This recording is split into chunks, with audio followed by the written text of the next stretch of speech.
Right, ladies and gentlemen, MrSotko here. Welcome back to the channel. We got a whole bunch of news stuff for you today, and we got a couple updates on previous news that I talked about. So it's going to be pretty awesome, so let's ride the wave. What does that even mean? Alleged BTC Mastermind confesses to the Russian money laundering charges. So Russian Federation receives an admission of guilt from the alleged BTC-E mastermind, Alexander Vinnik. So Alexander Vinnik was one of the people, or at least the main guy, who knows just yet. It's not all out there just yet, but Alexander Vinnik is the guy who essentially laundered all of the Mt. Gox Bitcoin through BTC-E and is now currently in a prison in Greece, if I'm not mistaken. So Russian media sources such as Interfax and Vinnik's lawyer have reported that Alexander Vinnik has signed a paper that admits to wrongdoing in regard to money laundering and other cyber crimes. So the publication explains that the Russian Federation's Prosecutor General's office received the admission document and passed it on to the higher law enforcement officials in Moscow. And so the document appears to be a full confession to financial fraud using BTC exchange between 2011 and 2017. The fraudulent activities had caused Russian residents to lose upwards of 750 million rubles. It's about $12.4 million. The document details further regional media sources report that Vinnik also confessed to other crimes tethered to computer hacking. Sources say this document gave the Russian Federation a means to extradite Vinnik, and the United States government had previously attempted to extradite Vinnik to the U.S., but the motion was challenged. So that's Vinnik and his little boy, and you know this picture gives me a little heartbreak because the little boy almost kind of looks like my little boy, except my little boy is a little bit bigger, and I would hate to be separated, but of course I'm not going to do any illegal money laundering while I'm a parent. So on one end, you get what you get. So Vinnik's lawyer, the Russian Federation will likely follow up with another extradition attempt. So last week, officials from the Greek prison where Vinnik is locked up uncovered a plot that aimed to kill Vinnik, and that's what I talked about last time. Somebody tried to poison him, and the suspect now has special security measures, including not eating or drinking products given him from unfamiliar individuals. It's still uncertain at the moment what Greek court officials will do if Russia attempts to extradite Vinnik again after his admission. So the document is now in the hands of the officials from the police department in the Ostankino district of Moscow.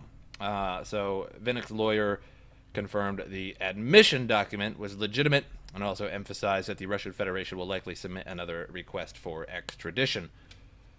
So this is Vinnik, and he supposedly was one of the guys, or the main guy, whatever. Again, the details aren't complete yet, that laundered all of the hacked Mt. Gox coins through the exchange BTC-E. So, at this point, nobody really knows for sure, but I would not be surprised if it was Russia itself, or rather Russian people that had hacked Mt. Gox back in, 2014, for just an unbelievable amount of Bitcoin. I don't even remember how much Bitcoin it was, like 800,000 or some ridiculous amount.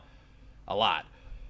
And so somebody tried to poison him while he was in prison, or was going to try to do that. And so that kind of almost leads me to believe that this is some kind of conspiracy, that somebody was hired to try and poison this guy so that he couldn't be sent back to Russia, so that once he gets to court, of course this is all going to have to come out. If he admits to money laundering, maybe they'll give him some kind of lesser sentence for ratting out the people that he laundered. Because if he laundered Bitcoin, he obviously had to receive it from somewhere, and likely knew where he received it from, and then that would sort of follow the money back to the people who originally hacked Mt. Gox. And if that was the case, that would be a weird situation, because if they found all those Bitcoin, the Bitcoin probably don't exist anymore and have long since sold, but they might be able to follow that trail somewhere. And what would happen to that Bitcoin if it was found is another question. What would happen with it? Because the Mt. Gox trustee and Mt. Gox itself is now paying back the investors, but only like $500 per Bitcoin. So everybody's still essentially losing money, because if Mt. Gox was never hacked, there'd probably be a lot more Bitcoin millionaires today than we do currently.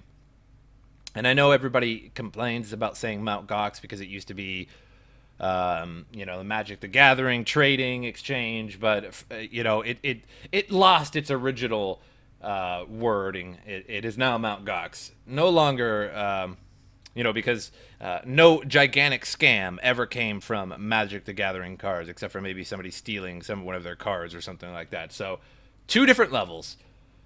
Now an update to a story I talked about. It was either yesterday or the day before. A young 13-year-old boy who was kidnapped last Sunday in South Africa has been found safe and sound, and his kidnappers had demanded a Bitcoin ransom of roughly 120,000.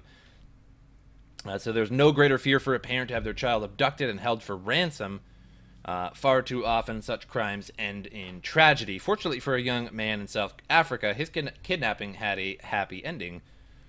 So a 13-year-old boy was playing with two friends at a playground in South Africa, and suddenly 3 men in a car pulled up, grabbed him, and his parents later received a Bitcoin ransom of roughly 15 Bitcoin. So the demand was for a payment of 1 Bitcoin, with the remaining 14 Bitcoins to be paid May 27th. So a wallet address was included. If the parents did not pay, the kidnappers threatened to kill Katlego. So what makes this case unusual is that Katlego's parents are not wealthy, and they had no idea what cryptocurrency is. So when I look at this picture of this boy, not to judge, but they look wealthy. So a little boy in Africa, typically doesn't wear what looks like a school uniform or like a private school uniform. Also, that house looks pretty all right. I mean, this picture could have been taken anywhere, but and I don't mean to judge falsely, but it looks like they're a little bit wealthy, at least according to Africa standards. I know there's a lot of places in Africa that are in fact wealthy, and not necessarily every place looks like Chad or Sudan, but they don't look unwealthy. So 3 were taken into custody. So an apparent break in the case occurred when a family friend showed up shortly after the kidnapping. After seeing CCTV footage of the crime, he drove around to various bars looking for the car, Toyota Corolla. Oh man, Toyota Corolla, one of the not a great car. I don't know. It's kind of good. It does the job. But 3 kidnappers of a Toyota Corolla, that makes sense. The friend eventually found the car in question, alerted authorities, who then took 3 men into custody. And the police have stated if the 3 men are involved in the kidnapping, it is unclear if they are still in police custody. However, the car is still being held by law enforcement. So fortunately, the parents' ordeal is now over. On Thursday, police announced that they have found the child and that he's alive and well. So really cool. So obviously the Bitcoin ransom was not paid, nor have they released any further details of the crime. But pretty cool that they got the boy back and didn't have to pay. Got a special place in my heart for children and them being victims of things that they are not otherwise in charge of or have any say in, what have you. I don't know. So happy ending. Ukraine, possible jail for police who mined cryptocurrency at work. So this is kind of odd. Why even bother mining it at work? Why not just have it in your house? I know, to avoid the electricity usage, but come on. So according to local news outlet, citing a legal document, staff at the liaison office of the National Police Department of the Riv County, I got nothing, began mining at the start of 2018, continued for around 4 months. So the unnamed accused now faces charges of theft of electricity from the police station. Oh no, theft of electricity! Give us all our electricity back. I know you're keeping it somewhere. You're keeping all that electricity safe in a safe, and we need the combination now to get our electricity back. And it remains unknown. So exactly how much power they misappropriated, the publication reports. Oh no, not power misappropriation. Uh-oh. The operation became public in April when members of Ukraine's internal security services discovered mining equipment at the site. So the same day, another worker found what reports described as 2 wooden housings, which together contained 8 video cards, 6 power supplies, 2 hard drives, a motherboard, and a full-scale tower. Why 6 power supplies for just 8 graphics cards? You know, you could power that with just, depending on what the graphics cards are, 2. I know you could probably get 1 if it was a 220, but those 2,000 watt power supplies are total trash. Let me just throw that out there. Let me just throw out a short little anecdote on 2,000 watt power supplies. Let me just throw this out there. Everybody gather around. Everybody gather around. Anecdote time. All right. So, as a crypto YouTuber and consultant for anybody who needs help mining, I have helped numerous people out mining. They have donated to me. They've paid me. Some people don't. Some people do. It's great. I'm willing to help people out. However, one such case, somebody got a bunch of graphics cards and they decided to put them all together. And they got some equipment. They went to somewhere and they helped them get the equipment. So I was just sort of helping them in the process. They're not anywhere near me, so I can't just order all the equipment for them or give it to them. And so they ended up getting these really goofy, super Chinese power supplies, and they're 2,000 watt power supplies, and they live in a place in the world that uses 220. So America, where I'm from, is really not the only place, but one, like sort of half the world uses 220 power outlets, and then half the world sort of uses 110 outlets, and America is the 110 part of the world. And why we do that, I don't know. I actually Googled that once, and there wasn't really any kind of consensus as to why. It's just like, it works either way, I'm not an electrician. Anyway, so they got these 2,000 watt power supplies. They're all Chinese. They have absolutely no name. Some of them have no markings on them whatsoever. And subsequently, the rigs that were put together using these collapse all the time. In terms, like crash all the time. And then they'll just restart and continue mining again constantly. Just, it'll take a few hours, sometimes 6 hours. And so the problem is that likely the power supplies that they got don't have 12-volt rails on every rail. So a power supply has these rails. So it'll be like 2 spots for GPUs, like 6 to 8 pin power ports, 6, and then 2 rows below that. And then they all have to be a 12-volt rail. So sometimes it's only a 12-volt rail on one of them and not the other ones. So when you plug in all of your GPUs, some of them are not on 12-volt rails, and eventually what happens is that the rails that have multiple GPUs in them can't sustain that much power, and it'll just restart itself. So likely that's the problem. So don't get 2,000-watt power supplies from China. Please don't do that. They're not good for mining. Those are for servers, so that you can plug a ton of things into them that don't require 250 watts like GTX 1080 Ti's do. Those are server power supplies. Don't buy those. So Ukraine tames the crypto Wild West. I know. It's okay. You can thank me later for my anecdote. I know it was amazing. You guys are just nail-biting suspense. The curious episode marks a further case of dubious involvement in cryptocurrency by Ukrainian authorities. As Bitcoin has previously reported, police, intelligence agencies, and even politicians have all caused scandals through building up supplies of cryptocurrency or attempting to illegally confiscate holdings of third parties. So 3 senior lawmakers admitted to owning more than 500 million in Bitcoin. Kind of bad case of the hiccups. I always get hiccups as soon as I start talking. That's not good. In December, meanwhile, a questionable raid on the residence of Anatoly Kaplan, a CEO of a Russian cryptocurrency news outlet, Forklog, resulted in security personnel attempting to transfer Bitcoin holdings to their own wallet. I believe that this strange situation perfectly illustrates one of the possible scenarios for state crypto community relationship, Kaplan wrote in a statement at the time. Oh my, cryptocurrency. No different than money. People hiding money, and they think that they can get away with, we'll just slip away some of this Bitcoin into a wallet. And oftentimes, it does not work so good. So a single Satoshi, or 1/100 millionth of a Bitcoin, is now worth nearly 6 Venezuelan bolivars, according to the official rate. So unlike physical money or digital fiat, a Bitcoin can be divided into much smaller fractions. The smallest possible unit, called a Satoshi, is 8 digits of Bitcoin. Or 1/100 millionth of a single Bitcoin. I want to disagree with money or digital fiat that can be broken into smaller fractions. That's literally why we have fiat. That's a dollar, a quarter, a nickel. I mean, they may mean like the actual nickels and quarters themselves, but you could totally divide fiat. But all right. So now, I get the difference. I know, I understand. Now, just 7 months after the Satoshi reached parity with the Bolivar, Bitcoin's smallest possible unit is now worth nearly 6 Bolivars. So the actual exchange rate in Venezuela, however, is difficult to pinpoint. The South American country's central bank, Banco Central de Venezuela, has become an unreliable source of information following the dramatic inflation which has decimated the nation's economy. So I watched what was it? It was actually Last Week Tonight. So if you guys have never seen Last Week Tonight, it's a great show. I always watch it like every week. It's on HBO, but it also gets put on YouTube right after it's done being filmed.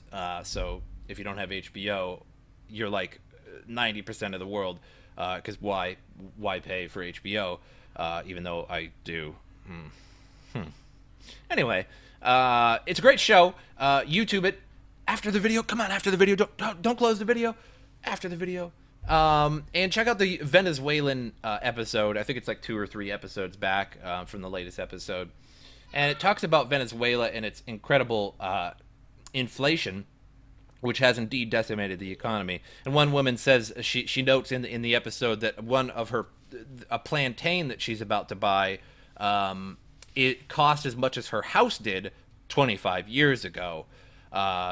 So, even though you might think that, so like 0.1 Bitcoin is one Bolivar, or excuse me, 6 Bolivars, that must be pretty good, because if Bitcoin was, if point, 8 digits, if one Satoshi was $6, then, Bitcoin would be, wow, how much would that be? I mean, so that'd be like $60, 600, 6,000, 60,000. 600,000, 6 million, 60 million. Each Bitcoin would be worth $600 million. Right? Did I get that right or not? I don't know. $600 million basically for one Bitcoin, if that's how much one Satoshi was. But the problem is with Venezuela is that 6 Bolivars is totally useless. You wouldn't be able to buy anything with that because of the inflation.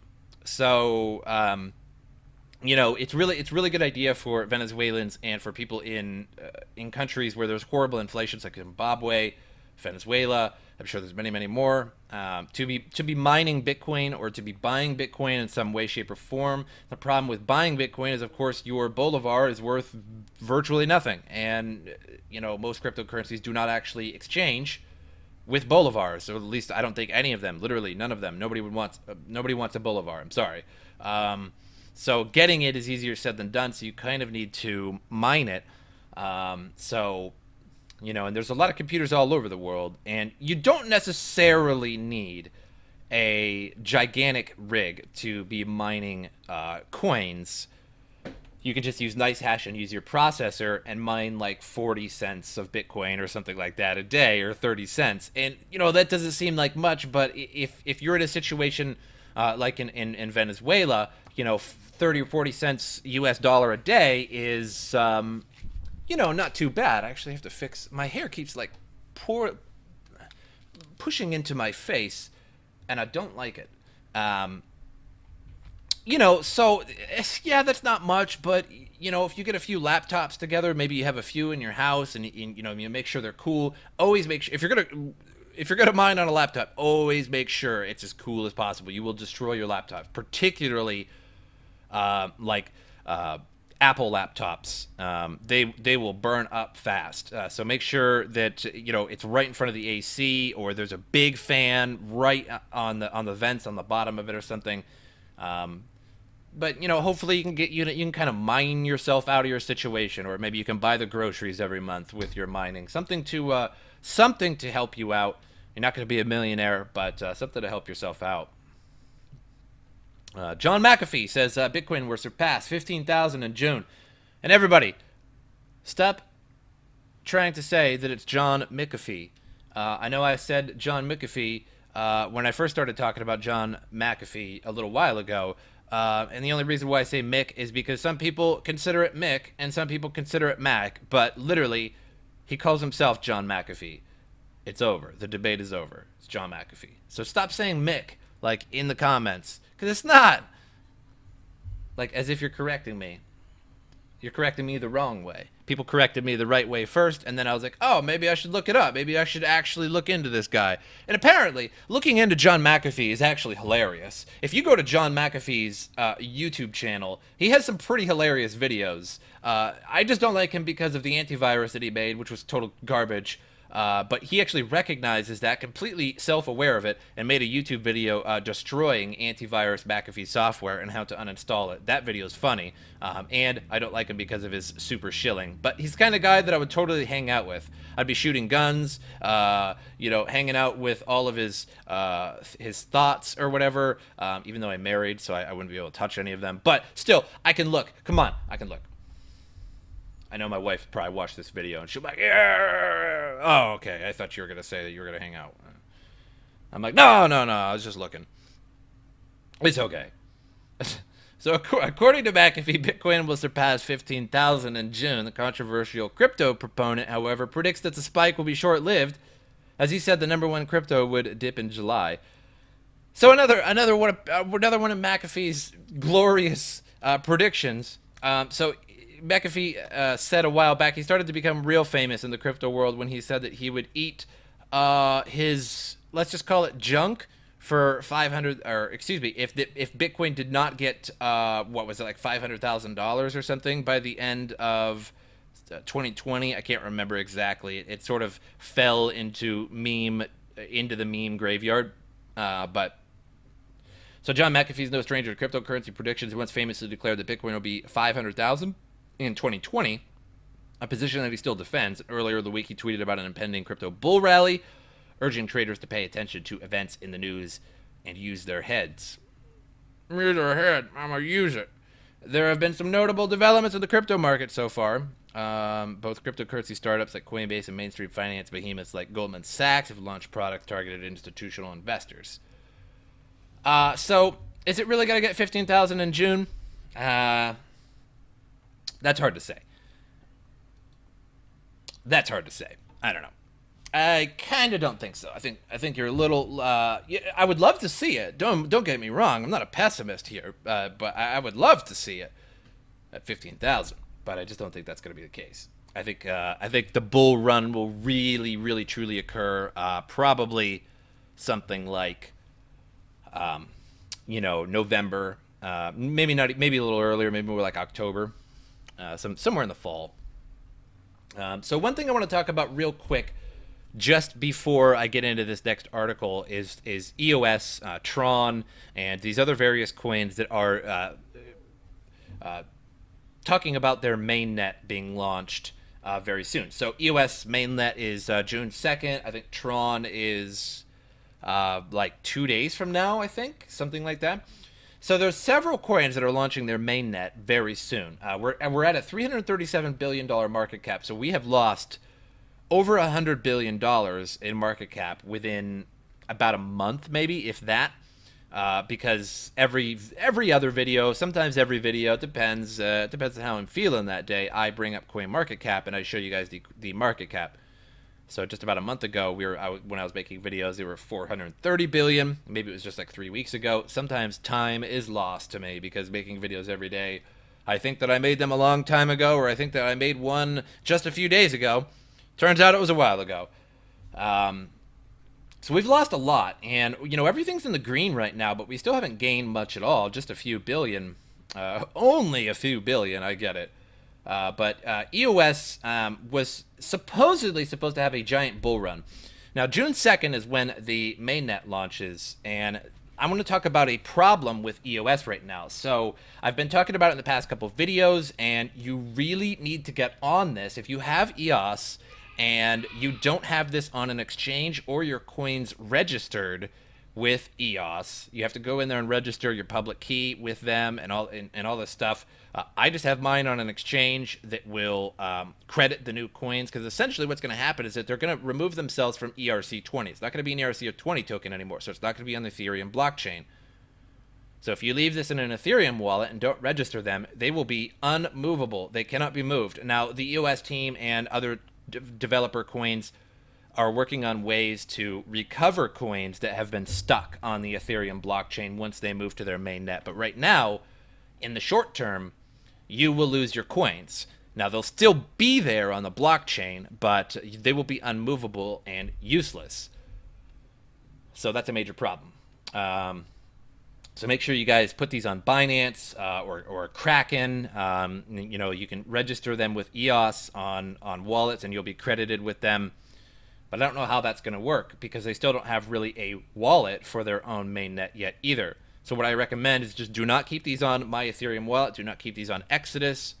Put them on Binance, Kraken, or any other exchange that says that they will credit you the new EOS tokens once it goes live. Another thing I want to talk about is the price. What's going to happen to the price on June 2nd? So June 2nd is going to come along, and inevitably, so supposedly right now it's about 65% of EOS is not registered with the developers, right? So, and that probably includes a lot of coins on exchanges. So that number is a little inflated. Yeah, you scream. So that number is a little inflated.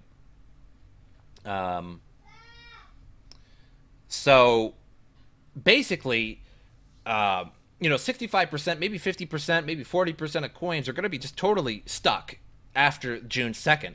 And what is that going to do to the price? I don't know. So the mainnet isn't necessarily going to raise the price of EOS. But having those coins stuck is not like the same as burning those coins and having a lower cap of coins, a lower circulating supply, if you will.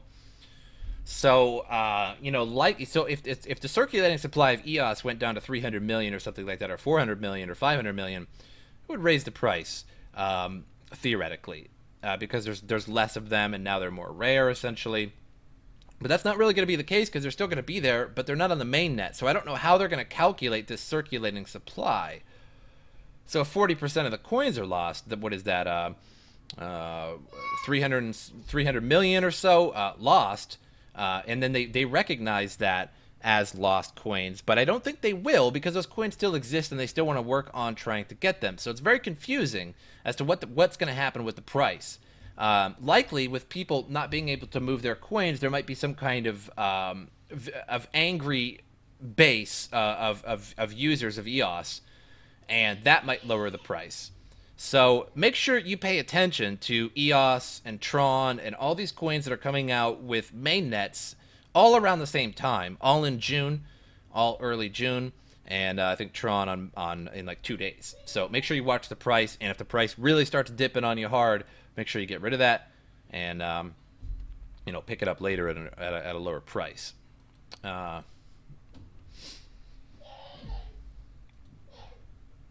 let's see what else we got today.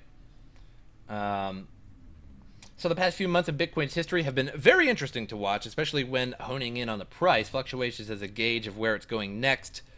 From about November 2017 to now, Bitcoin has almost come full circle as its price skyrocketed to 8,000 and beyond to 20,000.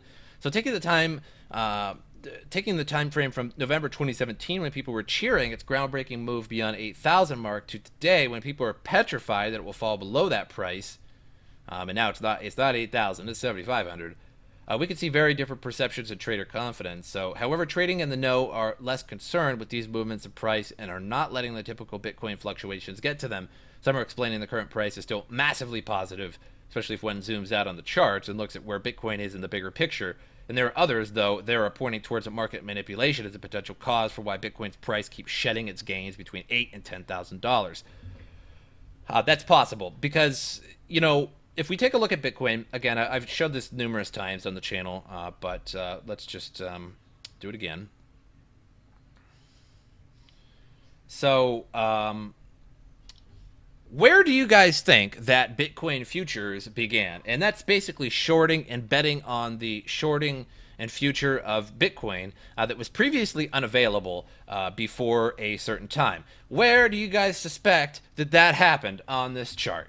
Where the day that the futures released, where do you think that was? Oh, if you guessed right here, you are correct. December 18th. And look, nothing but down since then. So futures did nothing. Institutional futures did nothing for crypto. In fact, it did the total opposite, because what I'm thinking happened is that, all these institutional investors were finally like, well, maybe we should get into Bitcoin, right? We have millions of dollars, and we make our millions and we make our billions from the stock market, from dividends, from these things that are very, very secure for the most part, and very non-volatile for the most part. And we avoided crypto until this point, but now we want futures. Problem is, Bitcoin price is too high. It is far too high. I don't like paying $20,000 per Bitcoin. We can't make our millions and billions that way. How are we going to do this? Crash Bitcoin. And you know what? Market manipulation with crypto is no conspiracy. It's not like I'm talking about lizard people running the government here. There's no conspiracy, right? It's very easy to crash it. It's very easy to manipulate it. Look at the market cap. It's $128 billion. That's nothing. That's zilch. Compared to the stock market and the dividend world, that's just nothing. It's so easy to pump a few million or 10, 20 million into Bitcoin and raise the price and back down, and you're able to do anything you want. And here's another thing that I want to talk about too, is that the market cap of Bitcoin itself is going way, way down. So 128 billion is, let's just go with half. We'll say that it's less than half now of the entire market cap of crypto. And just the last year, just January 2017, let's take a look at what that was. So 1 year ago, I promise you I'll get it. I'm working on it.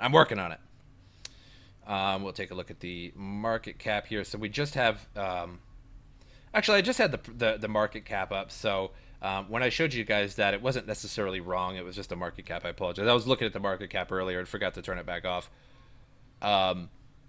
So, the market cap of Bitcoin in January 2017 was $19 billion. $19 billion.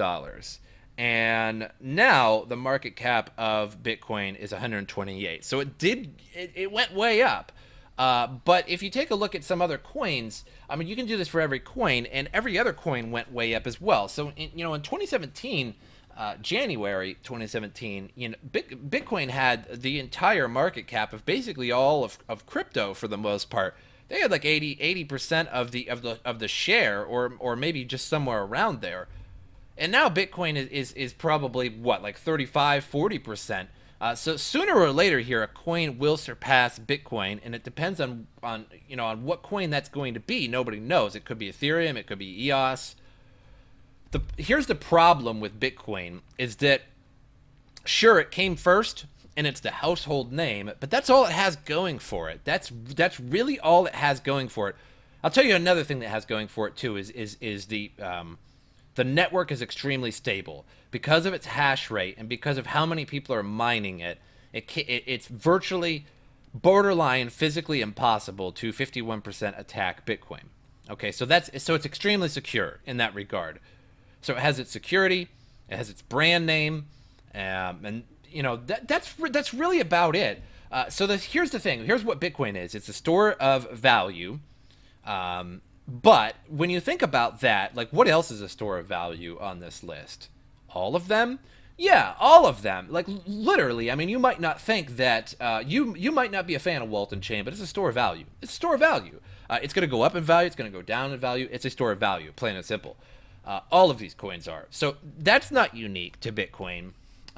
It's a currency, so you can send it back and forth, and people accept it for goods and services. But all these are. Literally all these are. I could send somebody, if you wanted, and I could send somebody $1,000 of Walton Chain. I could send somebody $1,000 in Bitcoin. So there's nothing unique there. But what is unique about, say, Ethereum and EOS and some of these coins now going to their own mainnet so that they can be smart contract coins is the difference. Bitcoin does not have that. Bitcoin can write smart contracts, but it's extremely limited, and it doesn't work. Nobody's done it. It'd be silly to try. People can write information into the blockchain, but That's about it, and it doesn't really go much further than that. So I think the future of crypto is just going to be Bitcoin as a store of value, and I don't think that that's going to be enough eventually. I could be wrong about Bitcoin, but I think in the future, Bitcoin will still be used as a currency and a store of value. But I think other coins will be much more useful overall, creating smart contracts and actually using blockchain. Because right now, nobody really uses blockchain. You hear about it all the time, but its uses are very, very low and really not that mainstream yet. So when that gets more and more and more mainstream, as blockchain and smart contracts get bigger and bigger and bigger, Bitcoin will get smaller and smaller and smaller and fall behind.